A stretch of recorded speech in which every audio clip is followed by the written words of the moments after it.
Under the bold and visionary leadership of the Honorable Prime Minister Shri Narendra Modi ji, India has already taken tremendous actions and initiatives to tackle the global collective action problem of climate change, including inter alia, setting up of International Solar Alliance, Coalition for Disaster Resilient Infrastructure, raising the domestic renewable energy target to 420-30, and continuing efforts to decouple its emissions from economic growth. As a United Nations Champions of the Earth awardee for policy leadership, the Honorable Prime Minister Shri Narendra Modi ji is a statesman who not only recognizes, knows and understands the enormous benefits of climate action, but also he acts with enormous energy to make this change. And this leadership today is more necessary than ever, not only for India, but for the whole world. आज भारत को ये संकल्प लेना होगा कि हम आजादी के 100 साल होने से पहले भारत को एनर्जी इंडिपेंडेंट बनाएंगे। भारत आज जो भी कार्य कर रहा है उसमें सबसे बड़ा लक्ष्य है जो भारत को क्लाइमेट के क्षेत्र में क्वांटम जंप देने वाला है, वो है ग्रीन हाइड्रोजन का क्षेत्र। ग्रीन हाइड्रोजन के क्षेत्र के लक्ष्य की प्राप्ति के लिए मैं आज इस तिरंगे की साक्षी में नेक्स्ट जन मिशन की घोषणा कर रहा हूं। अमृत काल में हमें भारत को ग्रीन हाइड्रोजन के प्रोडक्शन और एक्सपोर्ट का ग्लोबल हब बनाना है। ये ऊर्जा के क्षेत्र में भारत की एक नई प्रगति उसको आत्मनिर्भर बढ़ाएगा और पूरे विश्व में क्लीन एनर्जी ट्रांजिशन की नई प्रेरणा भी बनेगा। This will not only help India to make a new progress in the field of energy self-reliance, but will also become a new inspiration for clean energy transition all over the world. The International Climate Summit 2021, powering India's hydrogen ecosystem, to achieve the objective set by the Honorable Prime Minister to make India a global hub for green hydrogen production and export. Conceived by Dr. J.P. Gupta, Chairman EAC Industry, Ministry of Environment, Forest and Climate Change, Government of India, ICS 2021 is an initiative of the Environment Committee of PhD Chamber of Commerce and Industry. As a precursor scheduled during November 2021 at Glasgow, the International Summit is bringing together policymakers, regulators, Nobel laureates, industry titans, experts, scientists, and over 25,000 stakeholders from across the world to discussions on all related topics, propelling India as a key player in the global hydrogen economy. The summit agenda includes release of a special knowledge book titled Self-Reliant India, Harnessing the Power of Hydrogen by the Indo-Norwegian Alliance, the launch of the National Hydrogen Portal, recommendations on the formation of an International Hydrogen Alliance, similar to the International Solar Alliance, and the setting up of Centers of Excellence in select universities across India that will assist in capacity building through a strong knowledge base and R&D. Fostering global collaboration in establishing sustainable routes for production, storage, transportation, distribution of hydrogen.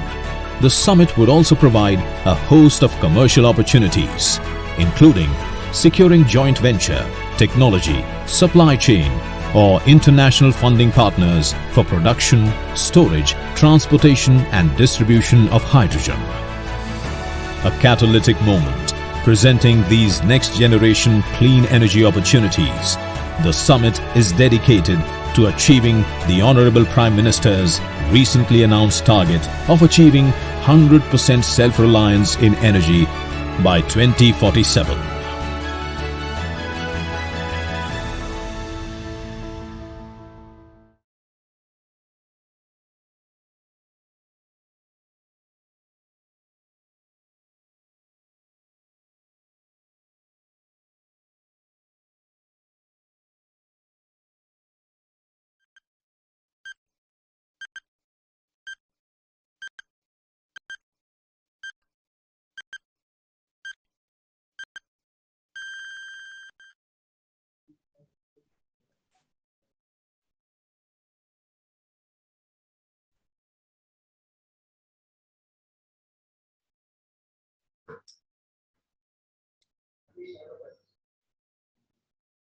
Zushi, are we starting session? Yes, we are live.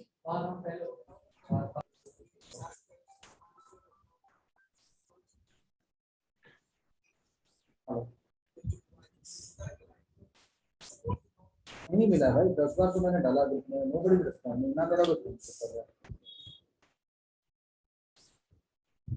कोई link नहीं आ रहा।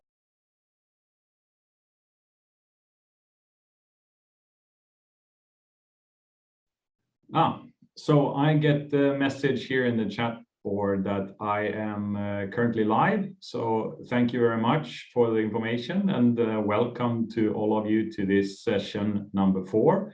My name is Mats Rinaldo. I'm the Deputy Director for the Energy Transition Program in DNV. I'm based in Norway, and I will speak to you today about the energy transition and hydrogen specifically and its role in the energy transition. First of all, thank you very much for the invitation. I'm happy to present here, and I will continue with sharing my presentation on the screen here. So if you bear with me a moment, I will open up this PowerPoint, which I hopefully, I think that you should be able to see it. So that seems to be the case. And this presentation covers the Energy Transition Outlook 2021, which is a flagship report from DNV. And through the next 10 to 12 minutes, I will present our findings. But very quickly first, I just want to give you a brief presentation about DNV and who we are. So DNV is a private company with no external shareholders. We are owned by ourselves and steered by a council, and our purpose is to safeguard life, property, and the environment. And this is something that we have done since its formation in 1864. And our vision is to be a trusted voice to tackle global transformation, which sets the direction and the ambition for our company. We're 12,000 employees located in over 100 countries with 3,000 offices worldwide. And the purpose and the work that we do is to enable our customers and their stakeholders to manage risk and complexity with confidence. And we do that by certifying, assuring, giving expert advice, and co-creating and sharing different tools and practices. And our main business areas are energy and the maritime sector, as well as general industry. And specifically for hydrogen, we are trying to aim to be the advisor to the entire hydrogen economy. For instance, we have the world's first full-scale testing facility. We're 10 centers of excellence in different countries, and we have expertise from the production to end use of hydrogen and do significant amount of testing in over 10 different labs around the world. So with that short introduction, I'd like to jump into the energy transition outlook and set this session on hydrogen specifically off with trying to explain how we see the future towards 2050 within the sphere of energy. And so what is the energy transition outlook? We call it an independent forecast of the energy future to 2050. And you might ask yourself, why do we produce this forecast? There are a number of players out there who do forecasts and scenarios, IEA, BP, Shell being some amongst them. And it comes down to our stakeholders asking us about what do we think about the energy future. So we realized we were not able to answer this question, and thus we choose to put together a team to try to get our best estimate of the energy future, not necessarily what we want to have or different scenarios, but one single forecast, trying to take the long-term dynamics and not focus necessarily on different price fluctuations, but the long-term dynamics into account. And this is the 5th year that we're doing that. You can see below here the 4 previous energy transition outlooks. And this 5th year, there are some of the conclusion that remains the same, and some of the information that is new, for instance, the effects of the COVID pandemic. But one central feature of our forecast is that the world will stop using more energy. So over 150 years, with population growth as well as economic growth, we have continuously grown our demand for energy. That we think is going to change. So as you can see, the world final energy demand in the main three sectors, transport, buildings, and manufacturing, are increasing towards 2030. But then in the 2030s, we see a stop in growth and a flattening out of the energy demand curve. And you might then ask why that is. Why does energy peak? And the answer lies in accelerated energy intensity reduction. We are becoming much more efficient in the way that we produce and use energy. And the main answer to that lies in electrification. So by electrifying much of the energy demand, we are increasing efficiencies significantly. Traditionally, we've had an intensity improvement about 1.7% per year over the last 20 years, which is going to increase to 2.4% over the next 20 years. And the share of electricity in the final global energy demand doubles from 19% to 38%. So even if but that doesn't necessarily mean that we solve all the world's problem with respect to emissions. Even if we had 100% renewable electricity from today, we still would not reach the Paris Agreement. But to illustrate an example about the efficiency inherent in electrification, you can see on the left-hand side here, the transport energy demand for the different energy carriers. And the red here being oil will towards 2050 half of its use. And the main reason for this is from road transport, that oil is mainly used as an energy carrier. And the second picture here in the middle shows the uptake of new vehicle sales for passenger vehicles. By 2032, we see that half of all new passenger vehicles sold is going to be electric. But that doesn't necessarily mean that the whole world follows. So the last picture here on the right-hand slide shows the market share of electric passenger vehicles over the globe. So there are some regions where the incentives and the infrastructure is in place to quickly electrify the passenger vehicle fleet. However, there are some where it takes longer time to get charging infrastructure and electricity in place. So you can see here the overall share, as I mentioned, for the electric energy demand towards increasing use of electricity as an energy carrier, where specifically coal and oil will start to decline. Gas keeps its role, but as we specifically want to talk about hydrogen, you can see that our forecast shows only a 5% global energy demand to be covered by hydrogen as an energy carrier. And I will come back to that a little bit later in this presentation. So with this significant growth of electricity, we need to have that from some production of power generation. And going forward, we will see by 2050 that 36% of all electricity production globally to come from solar, where 33% will come from wind. And as you can see, coal, oil, and gas reducing significantly towards 2050. And I want to bring a little bit of the Indian subcontinent perspective. So you can see that for India and the neighboring countries, this will be even more prominent, where the growth of energy demand is doubling and the electricity production is quadrupling from today to 2050. And of course, this significant growth will indeed generate a number of massive installations. We are forecasting 55,000 utility PV plants globally, 12,000 wind farms, 5,000 offshore wind farms, and about 1.3 billion passenger electric vehicles. While all this looks very promising in terms of growth, there are indeed a few sectors that lag behind, especially when we are considering hard-to-abate sectors. So in 2019, about 1/3 of emissions come from what is called the hard-to-abate sectors. But in 2050, almost half of the emissions will come from the hard-to-abate sectors. And the reason is that it is indeed difficult to electrify industrial heat, commercial vehicles, buildings heat, aviation and maritime and iron ore reduction.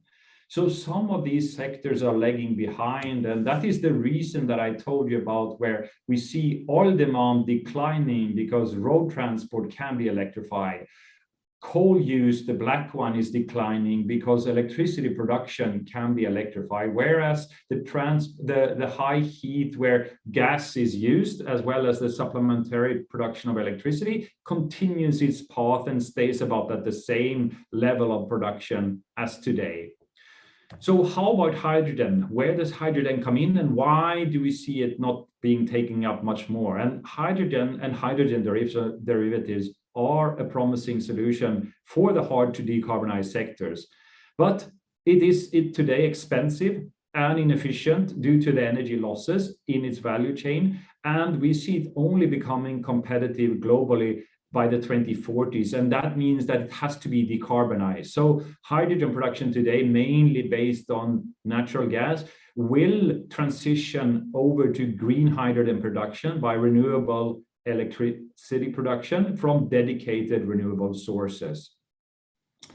And looking at the demand sectors, we have the traditional ammonia and refinery production, which will continue over the forecast period. And the new demand coming in from green and blue hydrogen will be from the manufacturing sector, from the building sector, and from the road, maritime, and aviation sector. But it is indeed it's only in the 2040s that this demand will take off, and will come a little bit too late, but strong.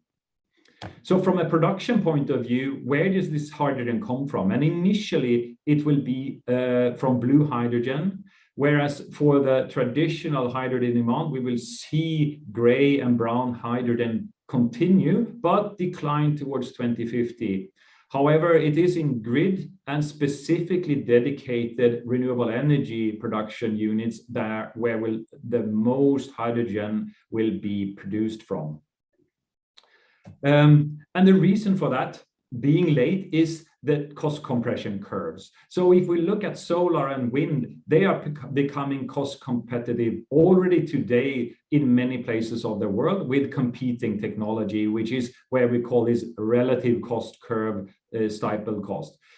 EVs in the early 2020s in many regions is the reason why we see a big uptake of electric vehicles. In Europe, this will go fast. And in Norway, where I sit today, the most recent numbers is that 70% of all new passenger vehicles sold are electric vehicles. So it will happen, and it will happen all over the world eventually. But for hydrogen, the cost compression is taking longer time, and it's only in the 2040s on a global basis where we see hydrogen, decarbonized hydrogen, being able to compete with existing technologies. So overall, we see an equal split between fossil and non-fossil energy in 2050. And including decarbonized gas and oil, it's a little bit above that, 53% decarbonized green non-fossil energy compared to 47% of the fossil energy, which indeed has a big impact on the climate. So if we look at the cumulative emissions towards 2050, we see that already by 2029, we will have exhausted the 1.5 degree carbon budget. And by 2053, we will have exhausted the 2 degree carbon budget, and emissions indeed are not declining as fast as we would have liked. So by extrapolating the emissions towards 2100, we forecast a global warming of about 2.3 degrees centigrade. So we are not forecasting the energy transition that we would like to see. We do not see hydrogen taking the role in the hard to abate sectors. And with that, I conclude my presentation. We have a number of publications available. These were presented and launched on Wednesday this week, so they are brand new for everybody interested in finding more details. And I give the word back to the moderator, and I thank you very much for the attention and hope for an interesting discussion afterwards. Thank you. Thank you very much, Matt. This was a very useful and enlightening presentation.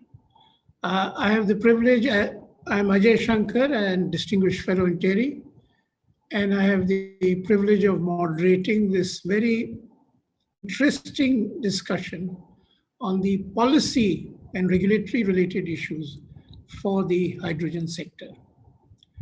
And now it has announced on 15th of August that we would be active in the hydrogen economy. We'll have a national hydrogen mission, and we'll like to be on the frontiers of the hydrogen economy. And now, one part of the hydrogen economy is the hard technical part. The development of technologies, the manufacturing, the applications, and the whole supply chain. Hydrogen is gained enormous traction over the course of the last year, because to a lot of people, it seems like a source of energy which provides a complete solution across the value chain. So it can be stored, it can be carried, it can be used for traction or moving things, it can be used in industry, it can be used to generate electricity and so on and so forth. So suddenly it has emerged as a very promising solution to the problem of carbon emissions and moving to net carbon zero at an early date. The problem with hydrogen till now has been that it is expensive, and even today it's expensive. So clearly we have to see how the world moves towards lowering the costs of hydrogen. It's a challenge of technology, of innovation, of scale, and so on and so forth. So for our panel discussion, I think we are fortunate to have a set of very distinguished panelists. So I would like to frame some issues before them, and then I'd request each one of them to share his thoughts, and hopefully towards the end, we'll have some time for Q&A or a discussion amongst ourselves. So the first proposition I'd like to put before you is that India is a country with very low incomes and is highly price sensitive. So the scaling up of hydrogen and its use through government subsidies on a substantial scale is something which would be well into the future. So what is it that we can do today and look at doing today? Makes sense for us, recognizing that large-scale scaling up for actual use would be when costs become affordable. So one part of the journey is the journey of making hydrogen, initially from other sources and finally green hydrogen.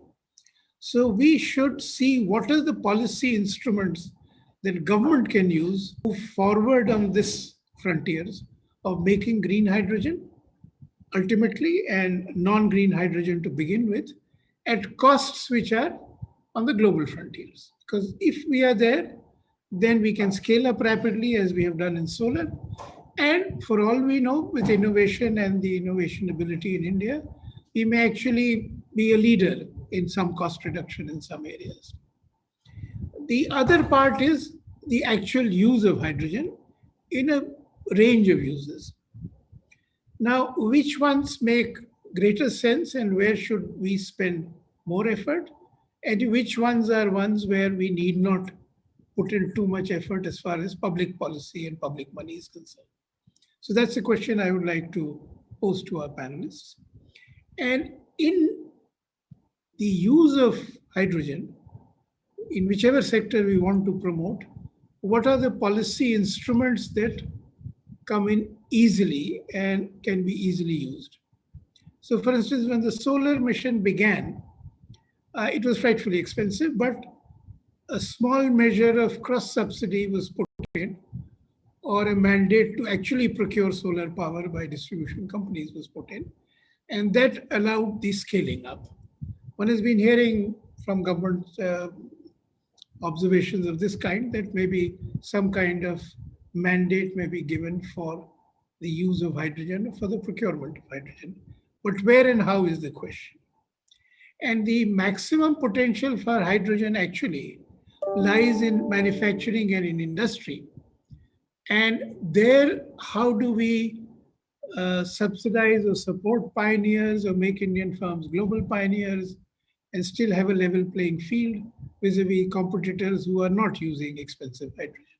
So that's the kind of questions which we would like to pose to ourselves, and I hope the discussion in the session would throw a lot of light on it. I would request our first panelist, who's Dr. R.K. Malhotra. He's been in the petroleum sector for many, many decades and a very distinguished technologist. He's the Director General of the Federation of Indian Petroleum Industry. More details have been circulated, so I won't take time in going into more details. So Dr. Malhotra, may I request you to share your thoughts with us? Thank you. Thank you, sir. I must compliment. I hope I am audible now. Can someone? You are audible and visible. Okay. Okay. Thank you, sir. Thank you. At the outset, I would like to compliment PhD and the Invest India for putting this program in a very timely manner. You know, this is a very important subject on which we are deliberating today. The Climate Summit 2021 and the issue of hydrogen ecosystem required for it. Today, the hydrogen is possibly the most talked subject in the energy domain because every week or every now and then we are having some webinars, some conferences around the subject and roundtable meetings, etc. So this is very timely, and being the president of the Hydrogen Association of India, which we created when I was at Indian Oil Corporation in the board of IOC as Director R&D, we are continuing with that, and we have been trying to have the policy interventions done from the government side to how we can help the industry. So we have been working in this area for more than a decade now. But actually, this is the time now when everybody has started talking for the last 1 or 2 years. We are in the COVID-19 midway. I hope there is no third wave, and all of the listeners and participants in the conference remain safe. But this COVID-19 has taught us some lessons. It has shown us how do we, use this fossil sources which around us.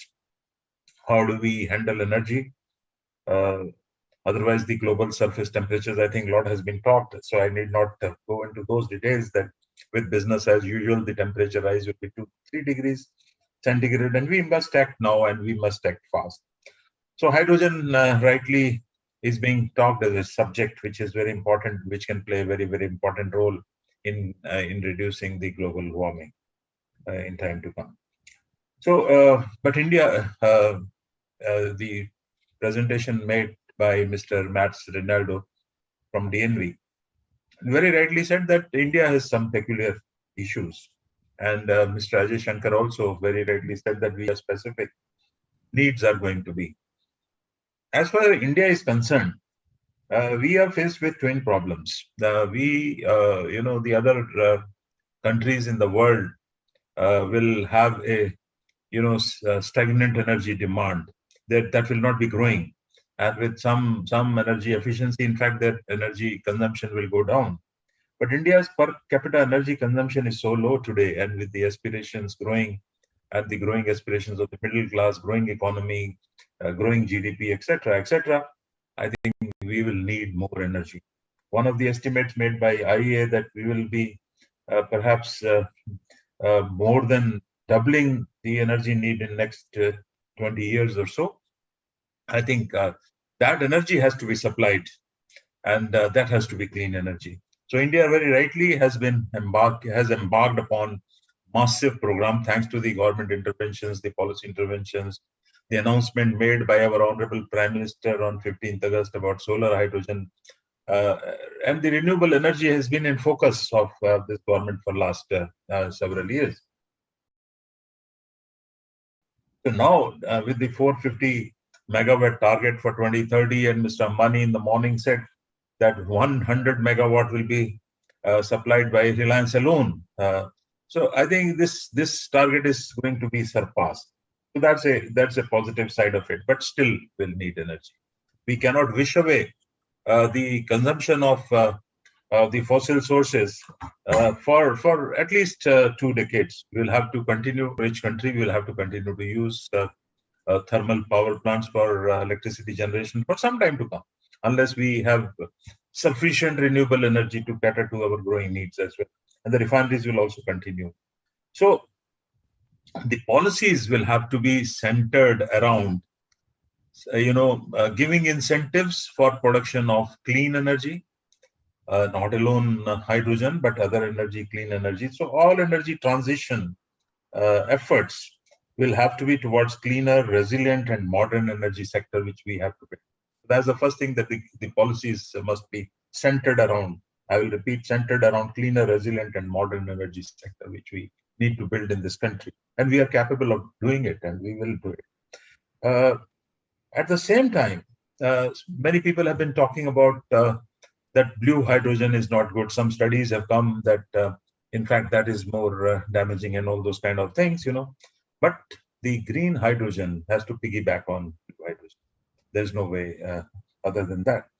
And the refineries, as I said, cannot be shut down. We have to meet the demand of our petrol, diesel, LPG, or whatever it is for coming decades from those refineries, the petrochemicals, etc.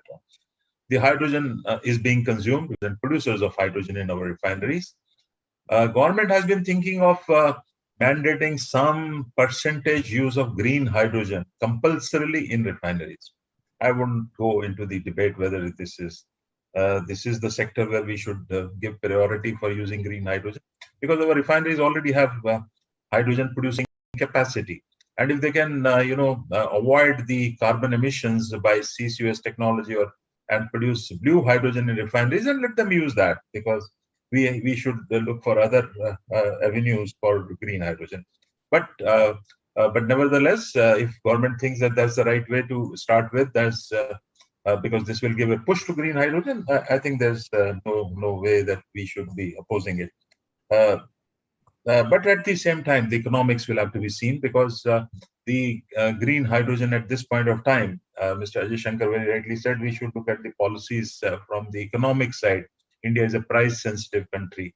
And if this use of green hydrogen, which will be more expensive, at least for some years, at least for the coming decade, as compared to the blue hydrogen or the hydrogen which we produce in our refineries, that will increase the cost of production of the petroleum products and fuels, etc.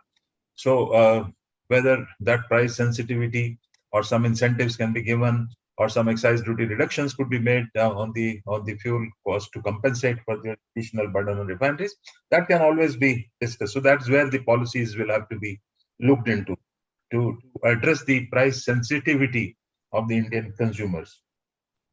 Now, having said that, the energy demand for this country is going to grow, as I said.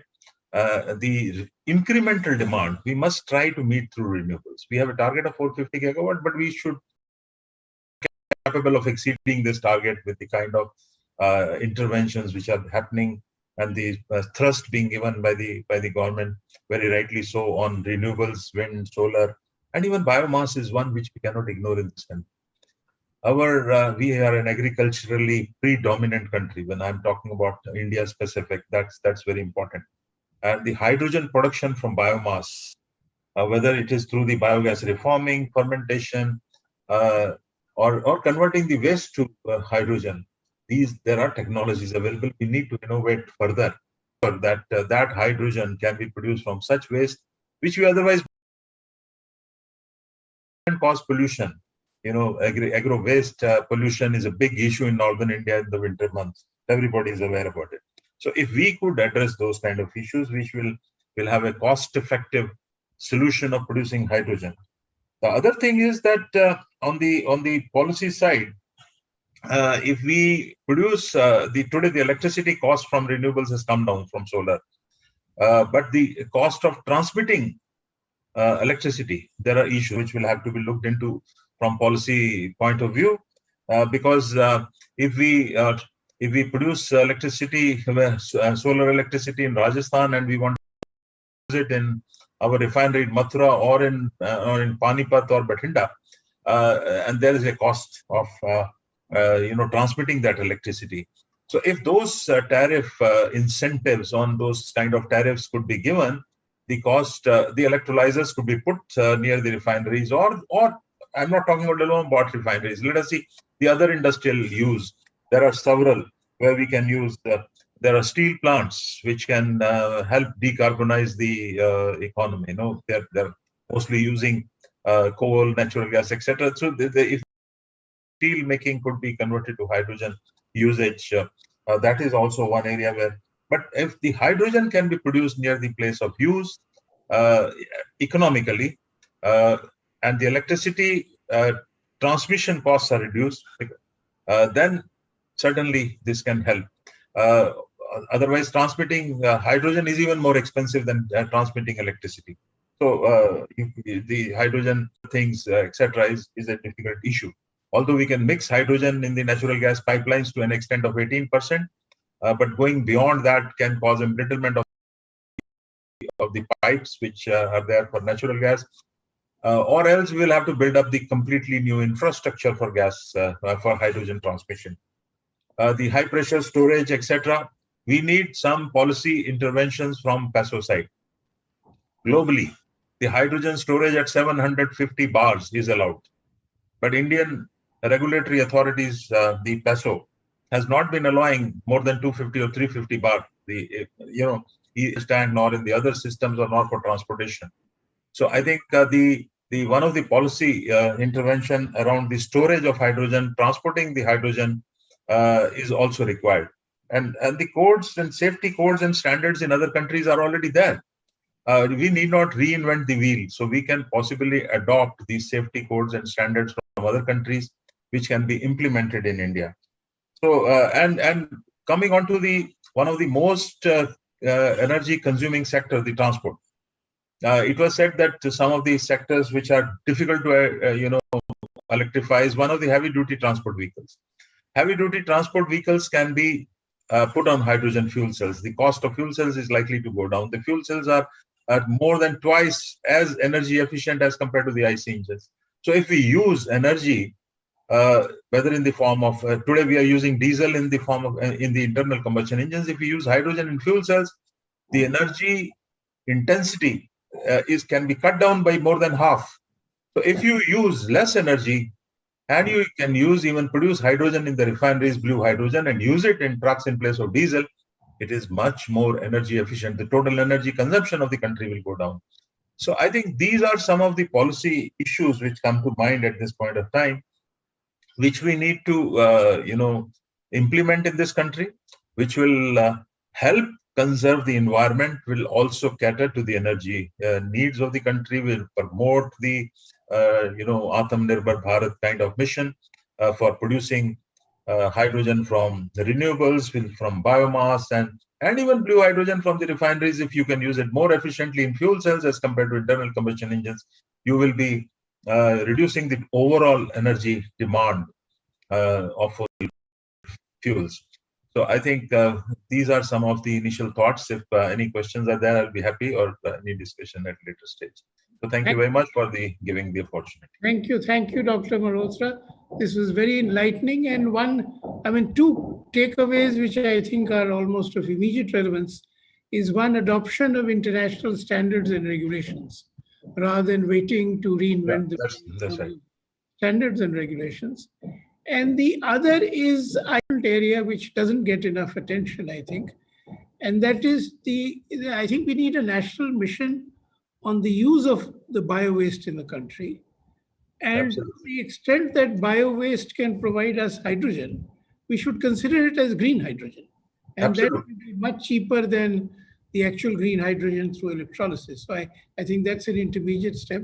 And if we can have a goal of using an entire bio-waste over the course of this decade for useful commercial energy and also hydrogen in the process, I think that would be a big building block for the country. And also, if you use the bio waste, I think air pollution would decline, which is a crisis. So that's a very important point. So just to add here on this very important point which you said, when I was at Indian Oil about 10 years back, we had done a study with the University of California, Davis, together with Indian Oil R&D, and we had come to the conclusion that so much of biomass in state of Haryana alone is burned, which causes pollution. If that is converted to hydrogen, we can have 18% of hydrogen blended in natural gas for the supply which was there at that point of time. So sufficient quantity of hydrogen can be produced. You are absolutely right. I think we need to have a policy around. So certainly I would like us to nudge government as well as corporates with deep pockets to spend money in this area. It is not internationally glamorous, but I think is very important for India. Well, Indian Oil has started working. They're working on waste to energy in very serious manner. So there are, okay, sir. But we need to more accelerate that kind of efforts. Thank you, sir. A bioenergy mission with the target of using the full bio waste by the end of the decade for commercial energy is a doable objective. Absolutely, absolutely, sir. Thank you. May I now request Dr. Anshu Bharadwaj, who's the CEO of Shakti Foundation, to share his thoughts with us. Dr. Bharadwaj has the extraordinary combination of domain knowledge in technology, experience of government, and policy analysis. So it's a perfect fit in many ways. So Dr. Bharadwaj, your thoughts.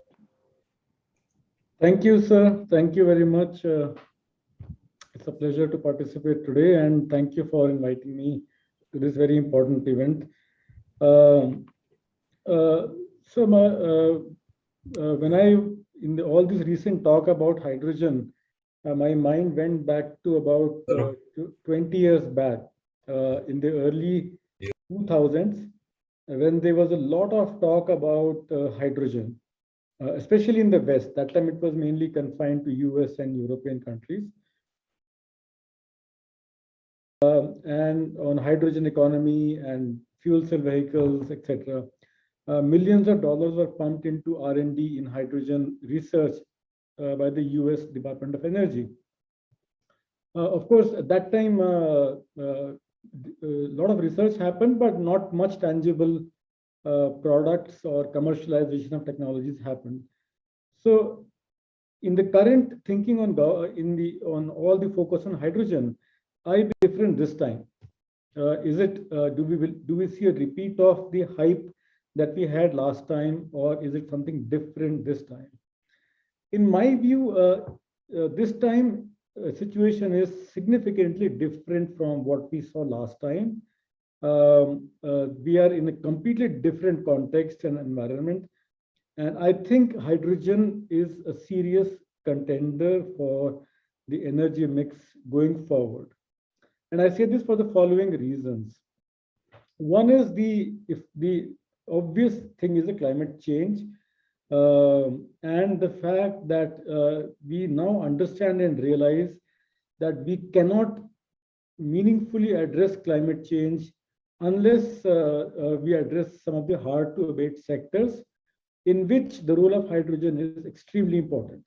I mean, there are some sectors in which without hydrogen use in those sectors, it's at this point we can't conceive how we will eliminate the carbon emissions.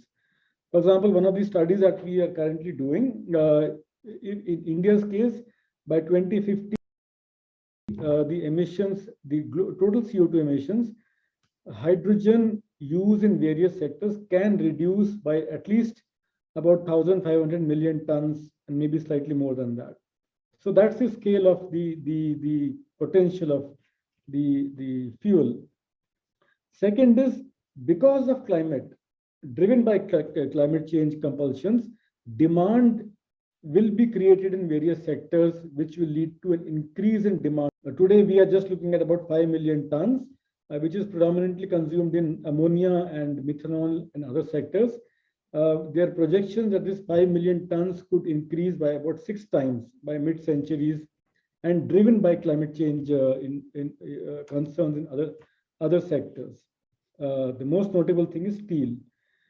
And third main thing is that with the cost reduction and innovation in various technologies, the cost of renewables has come down, solar and wind, especially solar. The cost of electrolyzers continues to come down. As a recent study by Terry itself has suggested, the rapid decline in cost of electrolyzers and future trends likely to continue by 2030. So my own sense is that because of these various reasons, hydrogen is going to be an important player in the coming decades and contribute a reasonable part of the global energy mix. The current production in India is about 5 million tons, as I said, which is expected to become 28 or 30 million tons. Cost, yes, it's an issue today. If you talk about green hydrogen, the cost of green hydrogen is of the order of $5 or $6 per kg. There are some estimates, it might be slightly more than that. It will have to come down to about $2 or so per kg if it has to compete with the hydrogen from steam reforming of natural gas and other sources. The heartening aspect is that the cost of the alkaline electrolyzers is reducing today. Recently, it was about 6 crores a megawatt. It is progressively coming down over the coming years. So you had posed some questions in the beginning. So let me try and attempt some thoughts on the issues that you had raised, especially on costing, affordability, and policy instruments, which, as you rightly said, will be very important in a country like India, where cost is an important issue. I see the role of hydrogen in 3 buckets. And I'm talking more about green hydrogen, because if you're really serious about climate, then progressively we will have to move from gray or blue towards green. So I'll mainly focus my thoughts on the green hydrogen.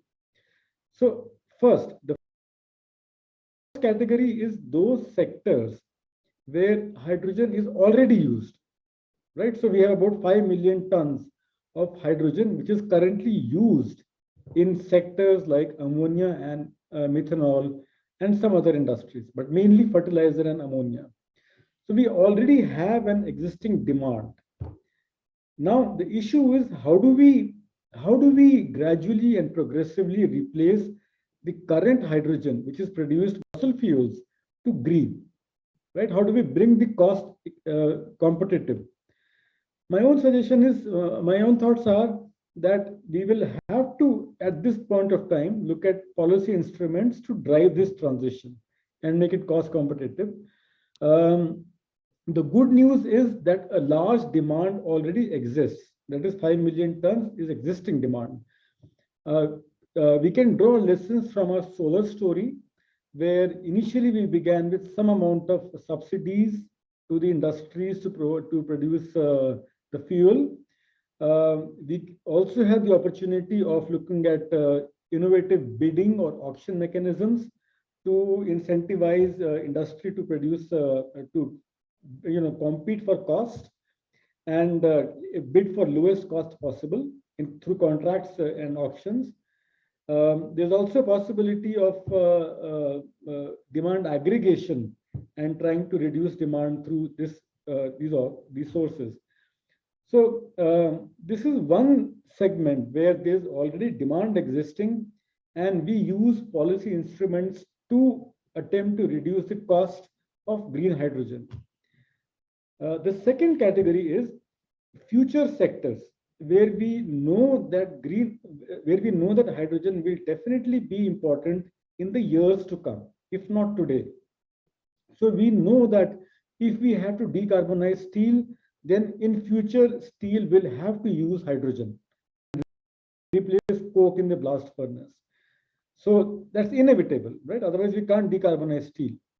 So if we know this is the direction in which steel industry is headed, then nudging our industry, domestic industry, to take technology leadership and with appropriate R&D, domestic R&D, some amount of pilot demonstration projects by our industry to work in this direction, I think would be important. And I think we begin these efforts now rather than wait for a time when these technologies become, we have to rely on imports or rely on international partnerships. Why not we invest in these R&D now if we know this is the direction in which industry is likely to be headed? So these are sectors in which we know hydrogen will definitely be used in future. Third category, sir, is those sectors in which hydrogen is one, but not the solution. For example, transport sector. Now, in transport sector, it is generally understood that the two-wheeler and the four-wheeler segment, batteries and electric vehicles might be more interesting and might be more attractive than, say, hydrogen. It is also generally understood that in the heavy freight segment, hydrogen might be more interesting as compared to battery. However, having said that, I submit the jury is still out, and especially in the heavy freight segment, clear which will be the winner, which is a more attractive option.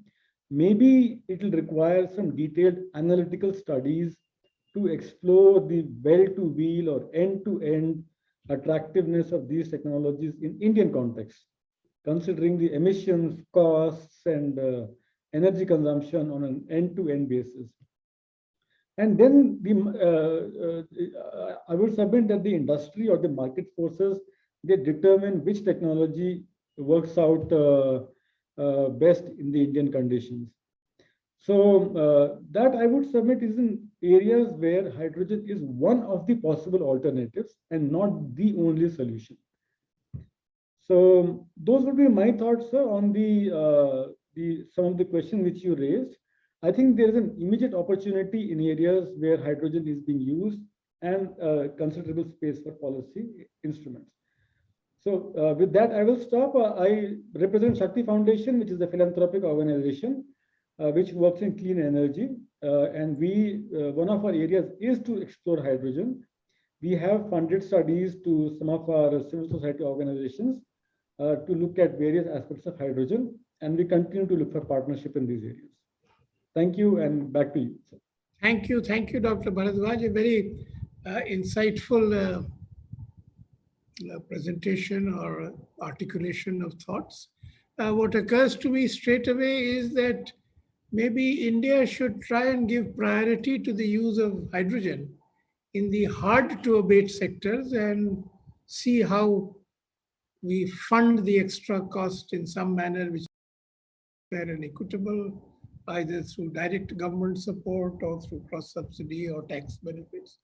Because there we could well try and be on the global frontier along with everybody else. In fact, I mean, we have a huge steel expansion program, which is bound to occur as India's economy grows.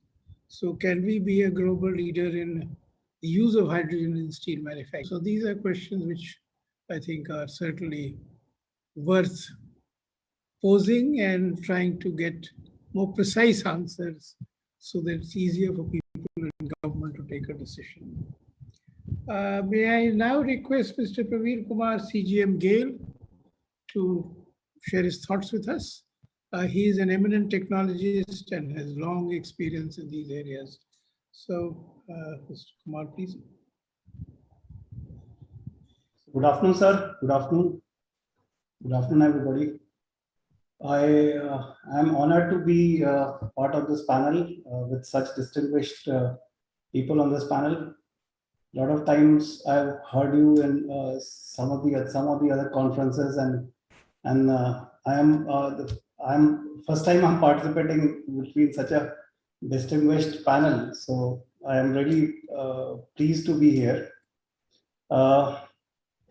As Anshuji said, when he talks about hydrogen, he goes back to 20 years. I was thinking much before that, like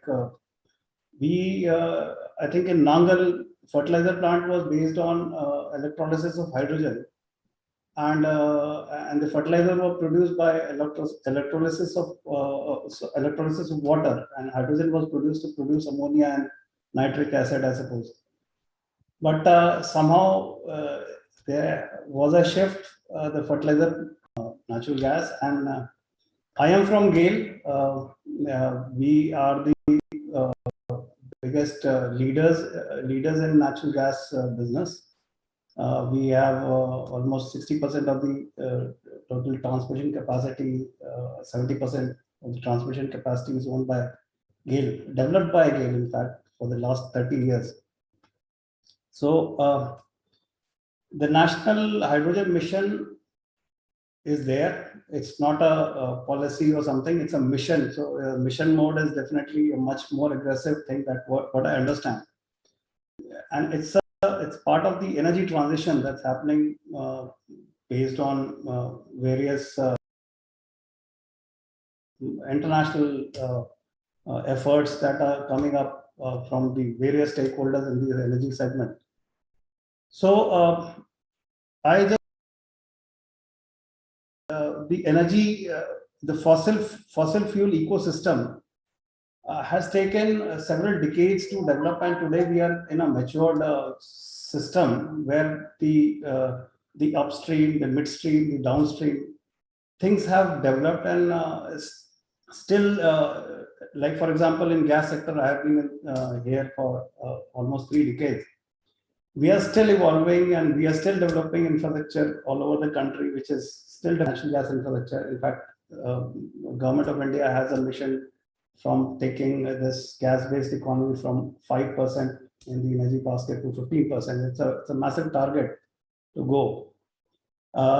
So definitely, if you talk about policies and regulatory things, and basically the involvement of all the stakeholders, it has always been a challenge, but things have evolved, but it has taken a lot of time. So if I talk of, like, we are talking of hydrogen gas vehicles, I can say we talked about city compressed natural gas vehicles, say 20-25 years back.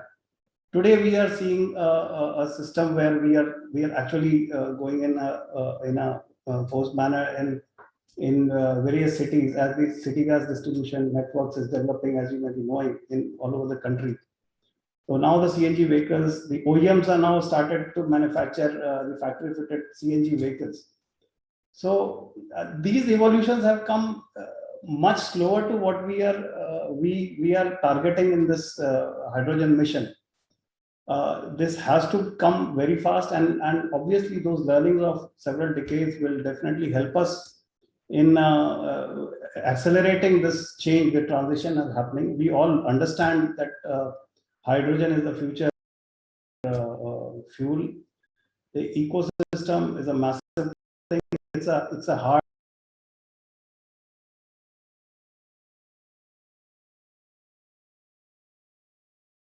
all sides, all stakeholders, all the government policies have to be in place.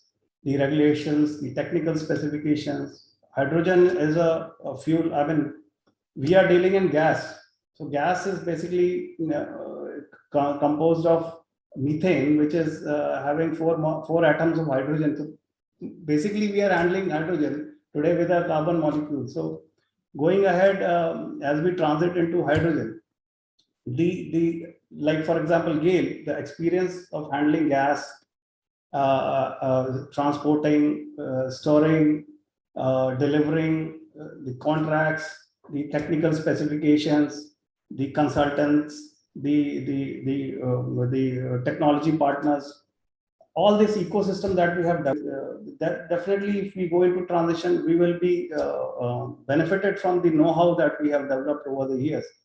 So the mandate is already there.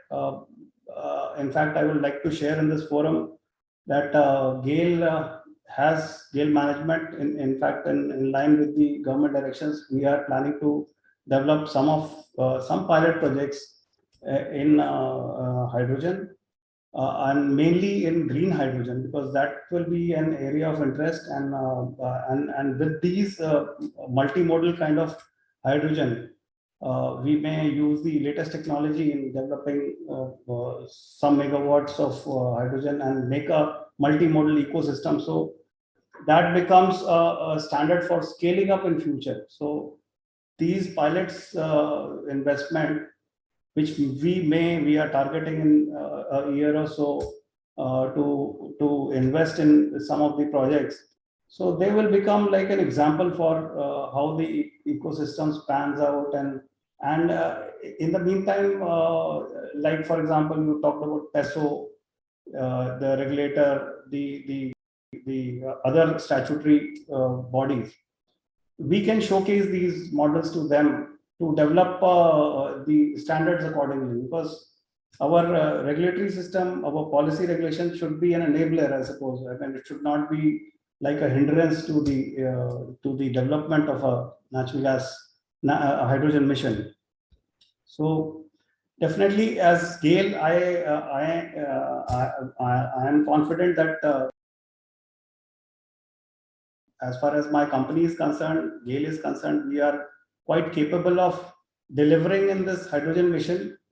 We are actually, in fact, working on a hydrogen kind of a ecosystem also. Some pilots we are trying to do, develop with some technology partner, but basic challenges, the safety standards, the technical limits of how much you can blend on the existing infrastructure.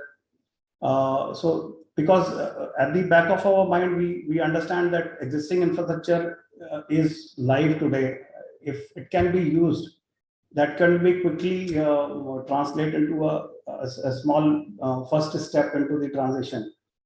Before we think of building a new altogether hydrogen fit infrastructure in the future. So that was one of the ideas that has come. I think, as Malhotra ji said, IOCL is also doing some of the projects where they are trying to blend natural gas with hydrogen. So those kind of informations will be generated from these pilot that we are investing. And obviously, we like these kind of forums to share the knowledge what's happening all over the world.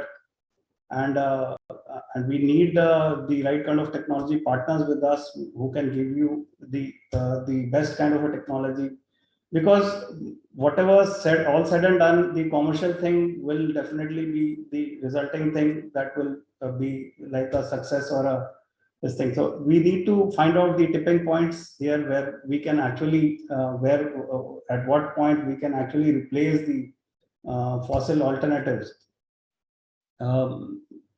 You said 450 gigawatt solar investments. That's a very big task, and it seems we are in a place to achieve those targets. So, but I would like to pose a question in this panel, because solar comes with a lot of intermittency. So you need a grid readiness kind of a things, or a storage thing, which solutions we were talking about, batteries and those kind of things. So why should hydrogen not play a role as a storage? So so that it can be like a buffer to when the solar energy is available, it can be stored as a hydrogen, and then in the ecosystem it can be distributed to various consumers. So those are the thoughts, and I just shared what we were planning to do, and obviously we are already there aggressively in this hydrogen mission. These pilots where I am placed right now, we are actually pushing these pilots here, and will be And if these forums are regular, frequently done, we'll be sharing the experience and knowledge that we gain out of this. So that's it from my side. Thanks a lot. If any questions are there, please, happy to share that. Thank you, thank you. And whatever you've shared with us is very encouraging in terms of how quickly India is moving and your company is moving. But one thing which I do want to flag is that in this calendar year, the world has moved very dramatically and is moving very dramatically towards net carbon zero, which in effect means that all the fossil fuel energy companies have to look at becoming net carbon zero themselves by 2050 or ceasing to exist in the advanced economies. So Shell and all the others are announcing we will be net carbon zero by some date or the other.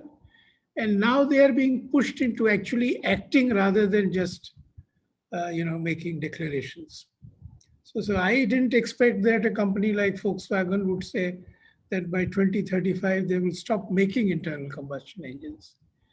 And as Matt just said, that is now vehicles are EVs today. So I think the world is changing very, very rapidly. And I think we in India also need to, follow our Prime Minister's lead and start thinking differently and thinking of our companies surviving and prospering without fossil fuels. It's a huge challenge for all our fossil fuel companies. But I think they need to. Yeah, sir, is a very cost sensitive economy. So I'm sure the companies are looking at it seriously. And then one can see where the company will invest its own money and where government comes in and helps with policy and policies which do not require budgetary support. Because we have to recognize that at least next 2-3 years, the government's budgetary resources are going to be severely constrained in terms of all kinds of other competing claims. So policy measures can drive the transition without asking for money from the budget is how we have to think. That's my view. Thank you. And now may I request Mr. P.K. Banerjee, the Executive Director of SIAM, to share his thoughts with us. The issue was posed earlier that for heavy commercial vehicles, maybe hydrogen could be the real solution or it would compete with electricity. Thank you, Mr. Shankar, and very good afternoon to everyone present here. Society of Indian Automobile Manufacturers having membership of segment of vehicle representatives from across the globe. We are very proud to be part of this discussion. As far as our contribution to the Indian economy goes, it's 45%, manufacturing GDP, and contributions in terms of employment is more than 3.5 million direct employments, and have GDP contribution more than 7%. So when it comes to sustainable mobility, our goals are very clear. We are committed to decarbonizing the transportation sector. And if you look at the global warming targets and India's commitment to COP21, as well as the national priorities of energy security, local pollution mitigation, or for that matter, our import bill imbalance management. In all the areas, we find that hydrogen being a neutral, carbon neutral fuel is having a very big potential. And if you recollect that hydrogen board was created way back in 2005 under Mr. Ratan Tata, and Mr. Kasturi Rangan was there. Since then, we have been trying to see that how the transportation sector can use the hydrogen as a fuel for various vehicles. And some experiments were done in Taj corridor area for proving the concept. And in IC engine, the initial work was done, 3-wheelers, 4-wheelers, they were converted. But obviously, as you all know, that IC engine has its own efficiency limitations. So thereby, now it's very clear that advent of fuel cell electrification, the shift. The preference has very clearly shifted towards fuel cell hydrogen usage in transportation sector. When it comes to the discussion on the policy interventions, I would like to say that any new technology has 4 pillars on which it resides on. Number 1 is the technology and capability. The second one is the supply chain. The third one is economy of scale interventions. Of course, in all these 4 areas, we have standards, regulations, and policies. So first of all, when it comes to technology and capability demonstrations, SIAM has been working very closely with the government, and I'm very proud to say that MNRE has been very large-hearted to support the technology demonstration projects, and they have been very kind to support our membership, giving large amount of money, which resulted into demonstration and concept proving of buses. And Tata made that hydrogen fuel cell buses, which actually was finally launched. And I'm very proud to say that the next step of demonstration, the IOCL has already purchased those buses, and they will be put on the trials in certain sectors. Also in Leh area, the hydrogen vehicles will be running. So also when you look at the passenger segment, we have many members, global MNCs also, they have the vehicles. So for example, Hyundai has more than 500 vehicles already running in city of Seoul with fuel cell hydrogen vehicles. Toyota is the leader in that segment. We have other manufacturers, Mahindra, Ashok Leyland, they have their vehicles running. So basically the hydrogen is being tested with the fuel cell concept in all segments of vehicles. But when it comes to, as Mr. Shankar rightly mentioned, that situation of exchequer is very tight, and obviously the question of support when it comes, obviously the public transport gets the priority over the private transports. But nonetheless, we need to have a holistic scheme in a manner which helps the nascent technology to get support.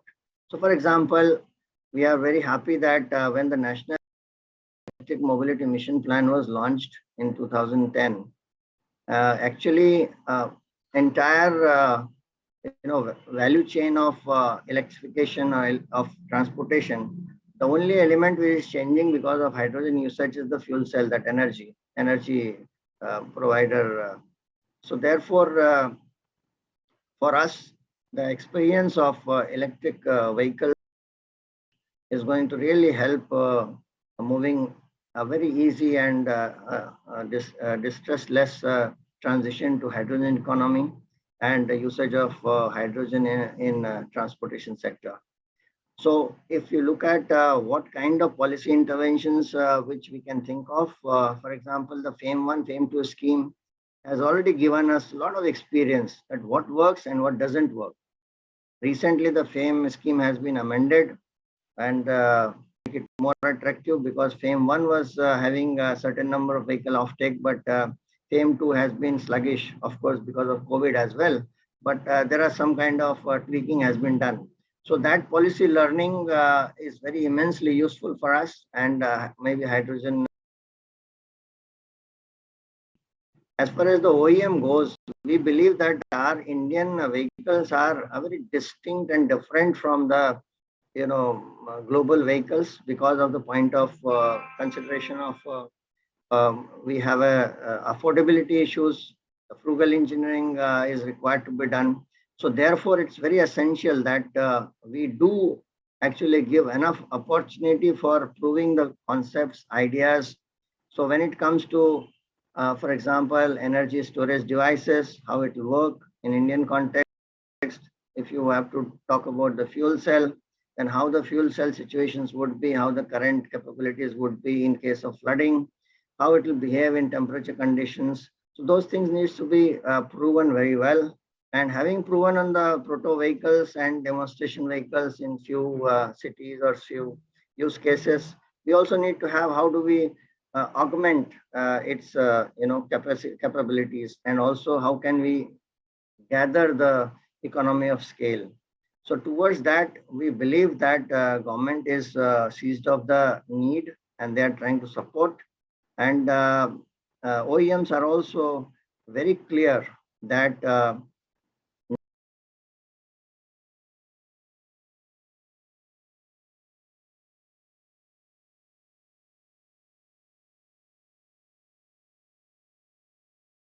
blue or whether it's green hydrogen experience, whatever we gather today will not go waste. So therefore, considering Indian situation, we believe that hydrogen is a very potent fuel, and we must not lose the opportunity of putting enough resource so that hydrogen economy and hydrogen usage in transportation can be increased dramatically. As far as the hydrogen regulations goes, most of the regulations for the usage in transport sector are in place, and vehicles are getting certified by ARAI. So we have no issues. We have international certified vehicles also.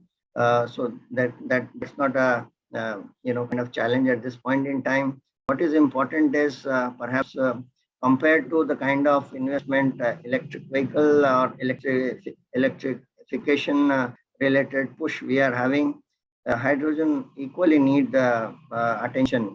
Government is trying to do, they've created some subgroups, MNREs, and each subgroup is working and taking note of what is required to be done. But I believe that compared to electric vehicle push, hydrogen deserve to get much better treatment. So with this, I would stop here. Thank you so much. Thank you. Thank you.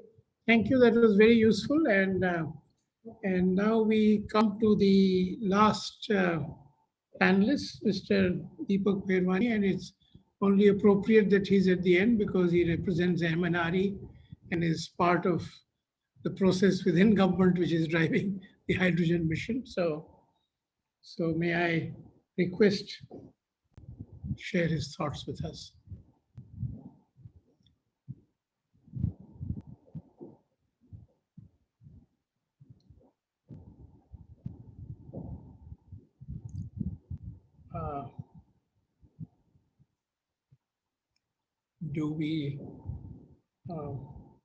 Are you there? Do we have you there, Mr.?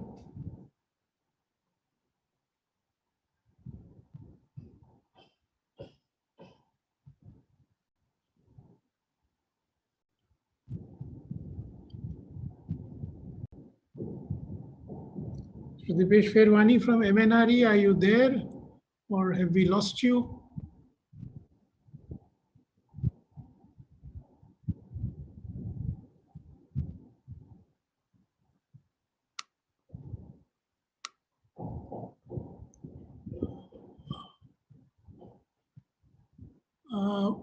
We seem to have lost you for the moment, so can we then take some questions from the panelists who would like to pose questions to each other?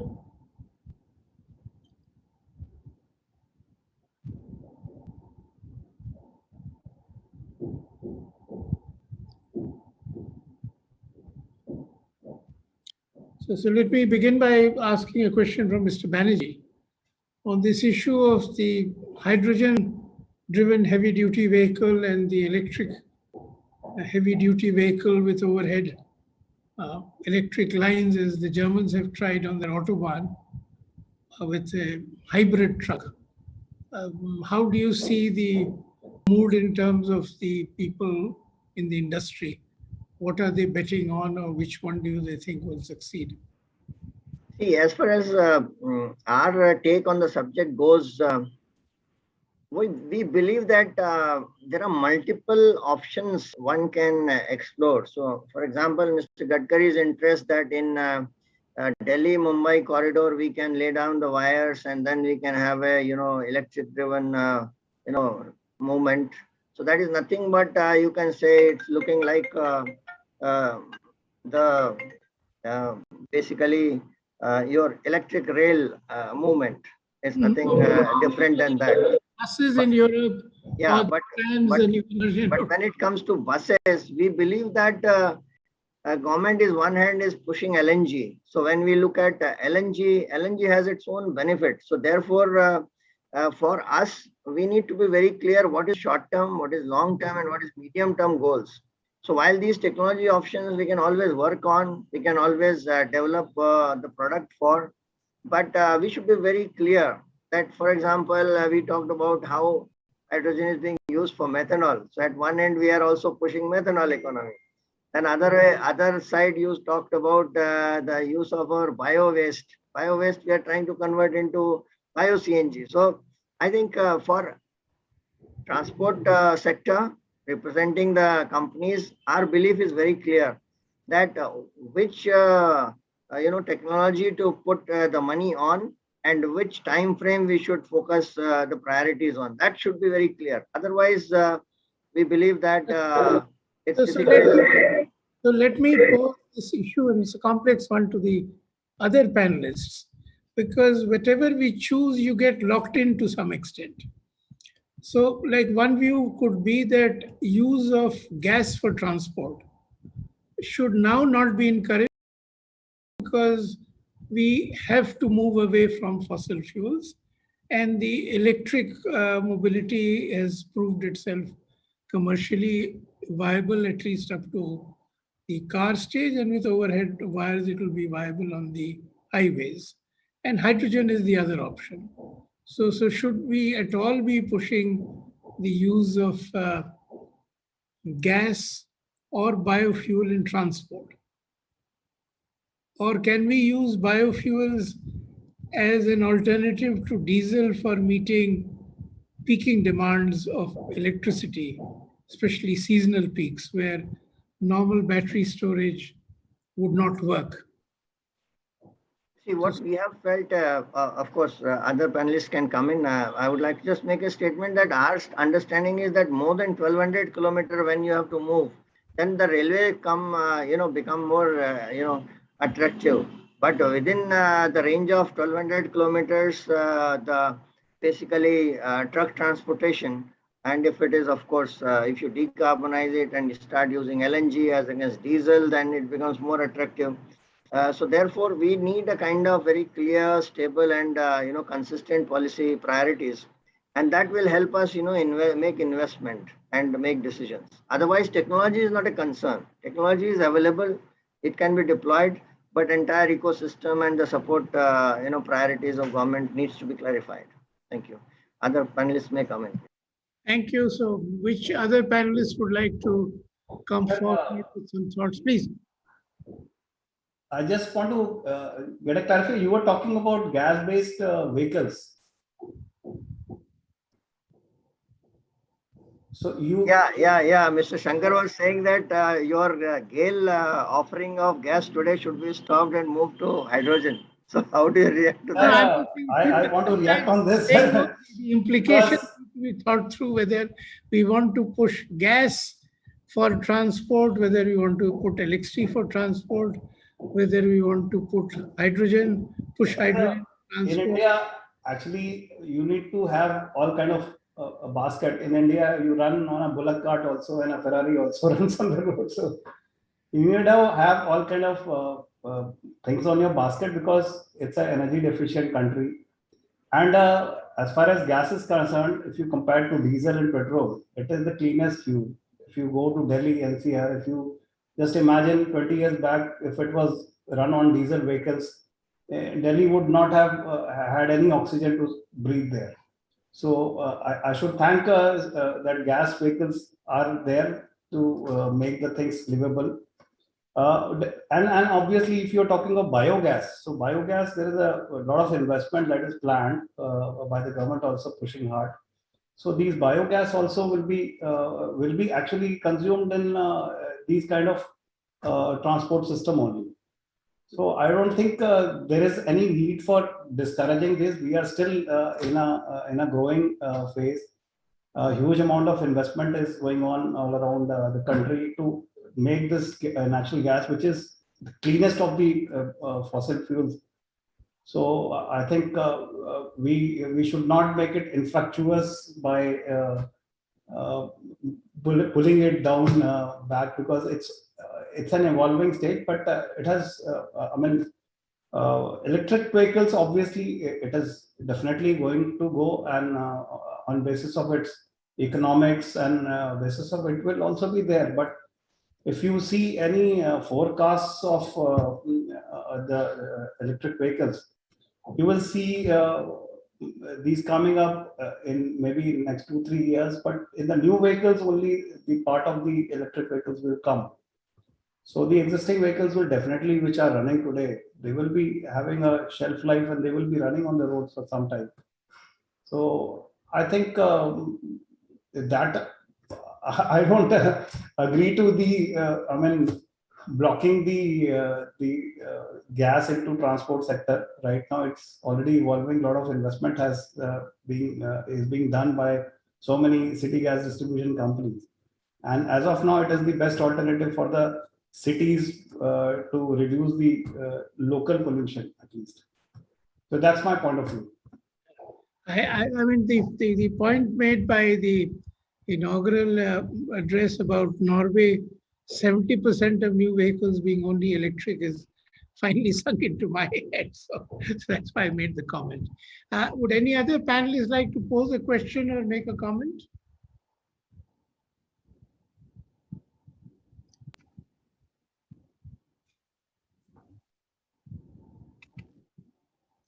Or we have nobody else with us? Sir, I had a question with Max, if he's available. Please. Hi, Max. Hi. Yeah, sure. Hi. Thanks for your very nice, informative presentation. I just wanted to know, like for India, if you've written a story for hydrogen, if you framed certain things, but you were showing, what do you think about the water footprint and the land footprint? That is an important thing that we should showcase this as a solution, because India is a water-starved country also. So, while you produce hydrogen, are you going to reduce the water footprint also in this country? Is there any study done in that term? Yes, thank you for the question. So with respect to the energy transition outlook, we have modeled it in 10 separate regions and aggregating it to a global outlook. And within the Indian subcontinent, we of course include India, but also some of the other countries around the region. So there are a couple of more, but India being the largest one, mainly being the representative one. And indeed, we are looking at the whole energy value chain. However, we have not studied the water footprint as you specifically ask for instance, for hydrogen production.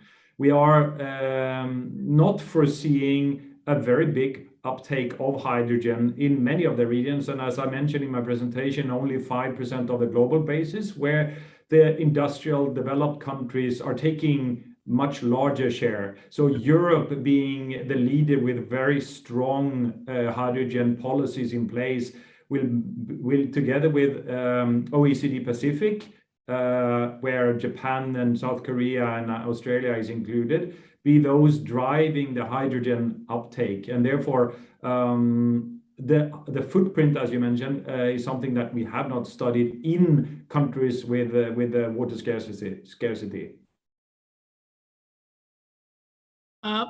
May I also add a question to this, Matt? Yes, please. In terms of the hard-to-abate sector of aviation, what is the international feeling as to the likely winners or the likely solution? Is it biofuel? Would it be hydrogen?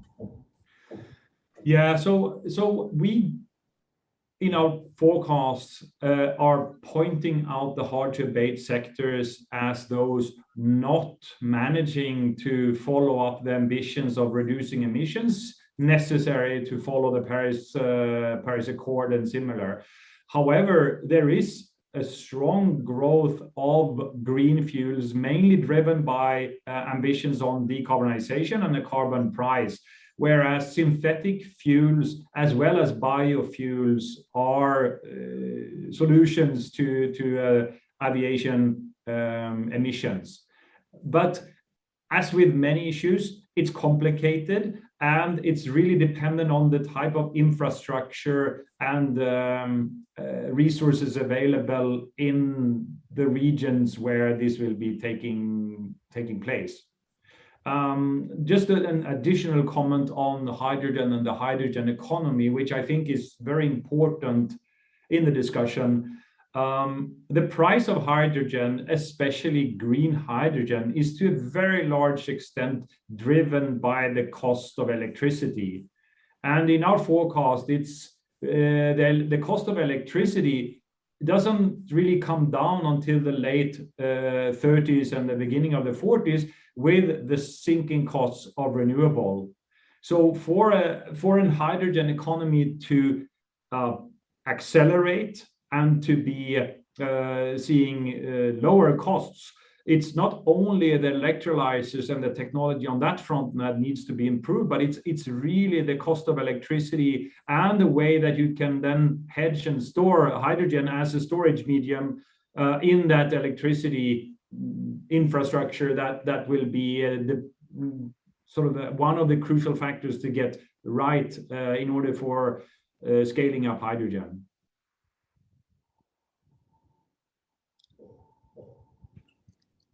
Anshu, any comments from you and any of the points made till now? So just one comment, the question which you had posed on the gas part. So I would tend to agree that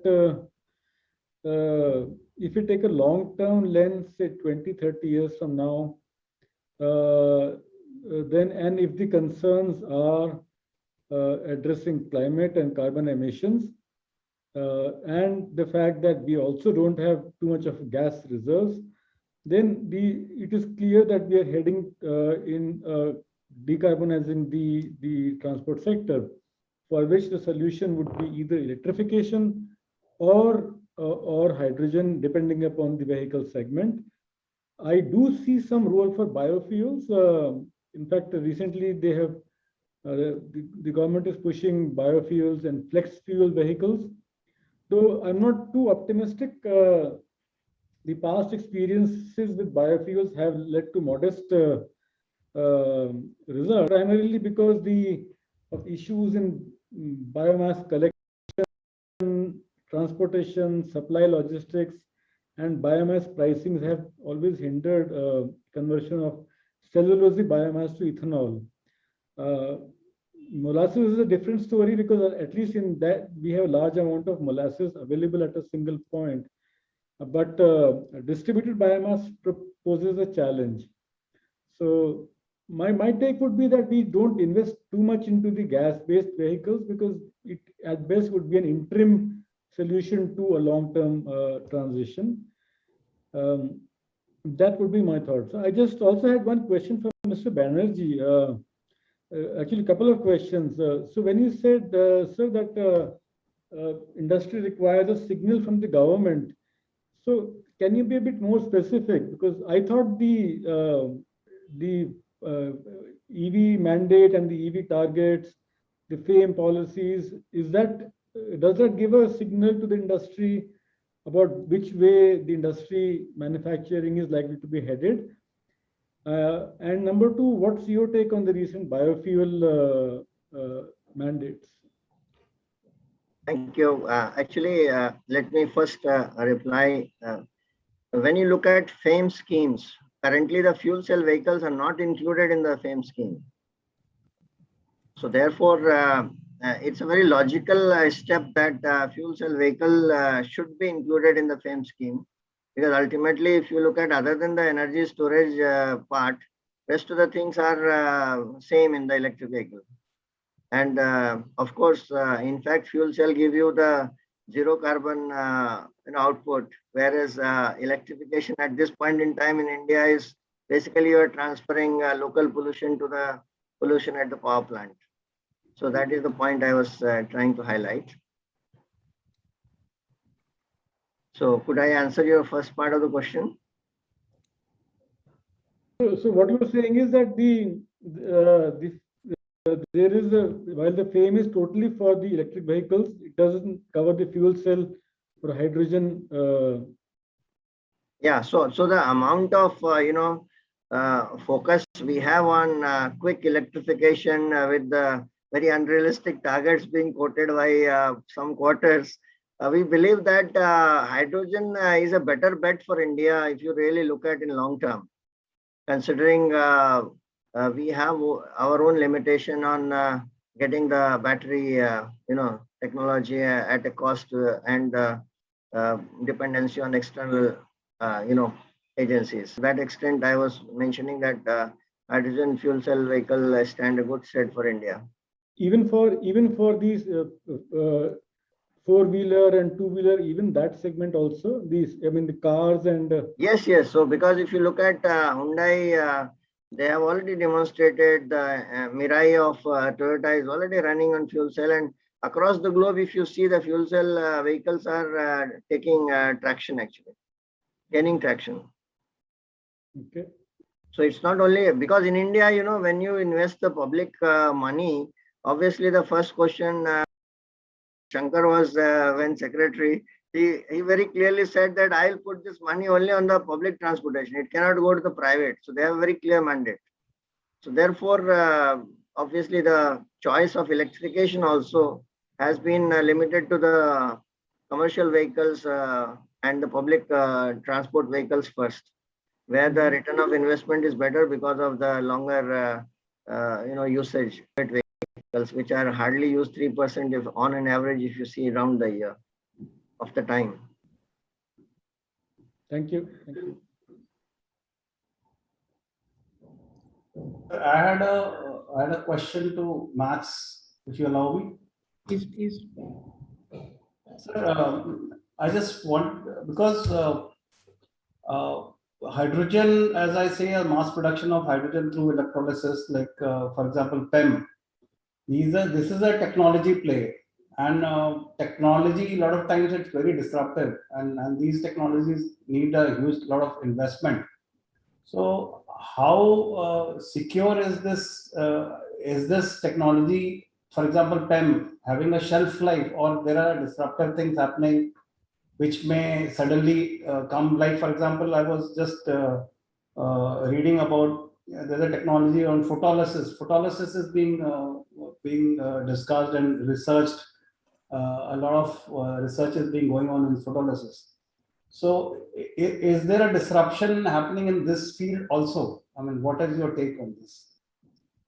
Yeah, let me see. Yeah, I'm online. It's a very good question, and to a certain degree, difficult to answer, I think. What we are seeing in our outlook and what we are focusing on is call it proven technologies or technologies that have some traction and success. So to my knowledge, I'm not familiar with new technology for electrolysis in producing hydrogen. So I can't comment directly on that, but I can make an analogy to, for instance, solar PV, where we have the silicon-based solar PV existing today, and it is continuously improving and reducing costs. So all new technologies will continuously have to compete with ever becoming cheaper solar PV. And there's, of course, a lot of discussion on perovskite cells becoming much cheaper, using less energy and using less resources. And indeed, that can happen. There are people putting money and betting on that technology to come along. But at the same time, the technology already existing, and 90% of all solar PV being silicon-based is proven solid and working very well 20 years into the future. So I think for sure we can see breakthroughs, and there can be competing ones, but I think it will be difficult because the technologies that we have are on a cost trajectory. So by the time I mean, it's not only the type of technology, but it's also the infrastructure of producing it. So you have already, if it's not a plug and play solution, it will be difficult or it will take time for this to scale up. That is my thinking. Thank you.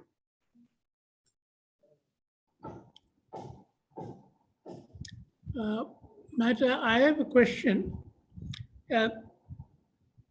In Europe, do you see the hydrogen economy getting enough support from governments in terms of money to be able to achieve breakthroughs in the near future, or it will be largely market driven and carbon price driven? Well, both. We see quite intensive support and discussion with policies, with carbon pricing, and a focus on the hydrogen economy. I think that globally, Europe is the region with the strongest policies and policy incentives to drive hydrogen economy forward.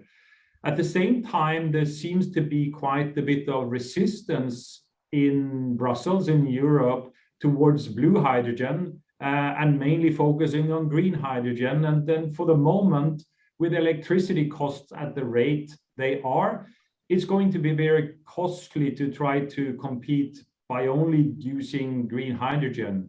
And I think that there's some signs that people in Brussels realize that the hydrogen is hydrogen, irrespectively if it comes from blue or green. But there's some political, I think, interests and viewpoints on that makes it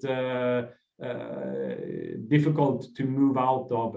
I'm uncertain whether that will change or not, but there's signs that, for instance, Germany, who have had a very strong push on green, might realize that in order to get to green, you first need to go through blue, perhaps. But indeed, it's for the moment policy driven, and that means that when you have a market situation where policy intervention is heavily influencing that market, it's uncertain. But what you said makes enormous sense if one just thinks it through. That if separately we are having a transition in electricity to make it fully free of fossil fuels. I mean, the IEA report says 2035 for the whole world. Yeah. President Biden has said 2035 for US. So if till 2035 you use fossil fuels in electricity to get whatever kinds of hydrogen you need, the rest of the cost curve starts moving down very rapidly. So yeah, if I may add one comment to that, which we haven't touched upon significantly, but looking at the whole carbon, but it's not only hydrogen that needs policy and policy support to make the prices come down, but if we are to have any chance to reach net zero, there are other sectors that need CCS technology prices to come down, which we also do not see. I also tend to agree that if we have to reach the goal of green, to go through blue hydrogen. There is no way that we can jump straight away for the entire hydrogen economy to be ushered in by green hydrogen. It has to, through the blue hydrogen. And some of the discussions which we had about vehicles on gas, or the government of India has been trying to increase the gas share in total energy basket from 7% to 15% by 2030. That's one mission of the government. And the PNG, CNG, etc., are being encouraged, and LNG for heavy duty transportation also. Coming on to electricity, I think it's very difficult for heavy duty trucks and intercity buses, etc., to move onto the electric buses, battery buses at least. If you can't lay down the electric wires all over the highways, and run the trucks. But some routes you can certainly do it. But otherwise, if you have to carry batteries in the trucks, trucks are supposed to carry loads and they are not supposed to carry the heavy batteries. Another issue about batteries is that India, particularly when we are talking about Atmanirbhar Bharat in terms of energy used domestically, is that battery materials at present, whatever we are using, lithium, cobalt, etc., are not being produced in the country. And they are available with the countries which are difficult to manage if the demand goes out of the roof. So we have to be very cautious. And then these batteries also consume a lot of energy in production of batteries. So hydrogen, as PK Banerjee said, that hydrogen fuel cells will make a better sense, in future. If you can have renewable electricity available near, but batteries is an issue which we need to, otherwise, unless we have some innovative materials for batteries, I think we should not be focusing too much on that. The fuel cell, as Banerjee said, that the costs are coming down. Toyota, Hyundai, they have put even the cars. The truck certainly is a better bet for hydrogen fuel cell technology to be used and preferred. And we can go through the LNG route. First, we can have LNG, and then when the fuel cell costs come down, we can go to hydrogen fuel cells for heavy-duty trucks. Two-wheelers, certainly electricity. Electric may make better sense. So I think a total review of all these policies need to be done. And all the fuels will find place. Biofuels certainly have an important role. So I think we are still in a state that where we need to discuss and arrive at the best possible solutions for different sectors, different subsectors, like within transportation, what should be for two-wheelers, what should be for cars, what should be for trucks, what should be for buses, and the other industries like steel, cement, and as was rightly said, CCUS technology cannot be ignored. Refineries will continue to produce fuels, the petrochemicals, etc. The CCUS technology, if they can fix that carbon dioxide which they are emitting while producing hydrogen in refineries, I think that's important. So I think on the whole, we had a good discussion. Thank you, sir, for handling it very nicely. Any other comments from anybody? Otherwise, we have finished. So one last question, Please. So again, just one last question to Mr. Banerjee. That has SIAM done studies which compare the various auto technologies such as fuel cells, EVs on a life cycle basis in terms of their emissions and energy consumption? Have there been studies done by that which can inform decisions or which are available in public domain? Yeah, there are some study available. If you recollect, those of you who have joined annual convention of SIAM, which took place only recently on 25th, I think Mr. Nastari from Brazil, actually, he made the presentation and shared that life cycle analysis of different technology. Also, JAMA, the Japanese automobile manufacturer, they have done actually association, they have done some kind of life cycle analysis. So some information is available, we can share with you. Sir, in fact, our Federation of Indian Petroleum Industry had also commissioned a study with McKinsey, and we had done some studies on the, and we found that the batteries for heavy duty trucks do not make sense. The emissions are in, and one of the Fraunhofer from Germany, the Fraunhofer Research Institute study, which is well publicized, also clearly says the energy input in terms of battery production is so huge that batteries for heavy duty trucks, the size and the capacity which you need, there will be more energy required for producing such batteries besides the issues of materials, etc. So on the life cycle emission side, the diesel in fact was proving better for heavy duty trucks as compared to the battery driven heavy duty vehicles. And the charging infrastructure which you have to create, those are the other issues. I'm not talking about that. So it was there are two more studies which SIAM has done. One is on the white paper on electric vehicles. I do not know whether you had a chance to look at that. So white paper on electric vehicles and white paper on flex fuel vehicles. These two studies we have done and submitted to the government. We will pass it on to you. Those two Some of studies. the challenges with these studies, as far as we have seen them, is the issue of looking into the future of the electricity grid. So, of course, depending on what sort of grid that you are including in your study, that will be dependent. Looking at Norway, currently we have 99% hydropower in our grid. So with 70% new EAD sales and 99% clean grid, it's a completely different situation in Germany. No, that we agree. You know, if it depends on the percentage of the renewables factored into the overall grid. But in India, we have which is why I feel that in India we need to start thinking over a slightly longer term time horizon, and assuming that electricity will become nominally dependent on fossil fuels or be free of fossil fuels altogether. Yeah, very true. I had a quick question, sir. Last question to Malhotra ji or maybe Banerjee sir. Am I permitted to do right now? No, please.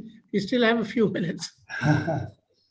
So actually, as Malhotra ji said, the success of the whole thing will be like if we indigenize the thing, Atmanirbhar kind of a thing. So if we see the value chain, electrolyzer is one of a component which today it's the technology is not available in India. We have to import. So like for example, we talked about battery vehicles, and also when you talked about cell, so cell is not indigenous. It's all made in either China or some other country. Most of it is produced in China. No. It is not like that, Praveer. The fuel cell technology has been developed in the country also. And as far as the electrolyzers are concerned, the technology might be coming from elsewhere or from within the country. There are electrolyzers being produced in India. In fact, I'm aware about, I can get in touch with you separately and inform you about some of the electrolyzers which can give you hydrogen at high pressures also. No, sir. Sir, my question was a little different. I mean, when we talked about the government support, it was targeted to the manufacturers rather than the cell manufacturers. So cell manufacturing never, got an incentive to get manufactured here in India.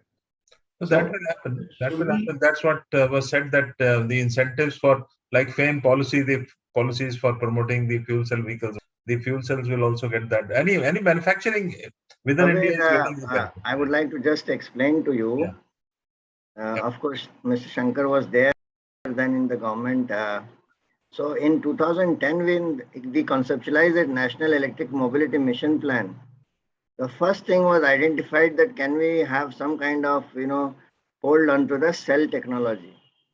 And special delegation visited comprising of multi-stakeholders from India to Argonne Laboratory Lab in US, and then they visited all across the globe, and they concluded that to do the chemistry level of, technology acquisition, IPR and copyrights and know-how, it needs a very sustained $50 billion investment in R&D over a period of time to get that. So therefore, having understood that complexity, it was decided that other than cell, the NEMP will focus.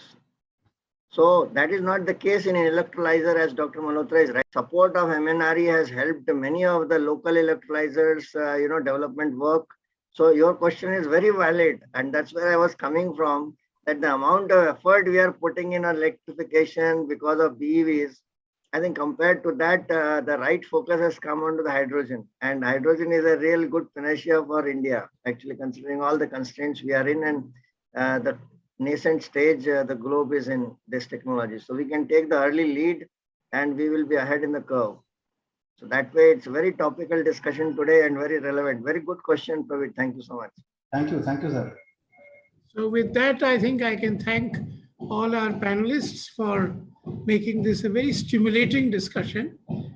And all the comments and questions have been well focused, very clear, and have provoked a lot of thought in many of us.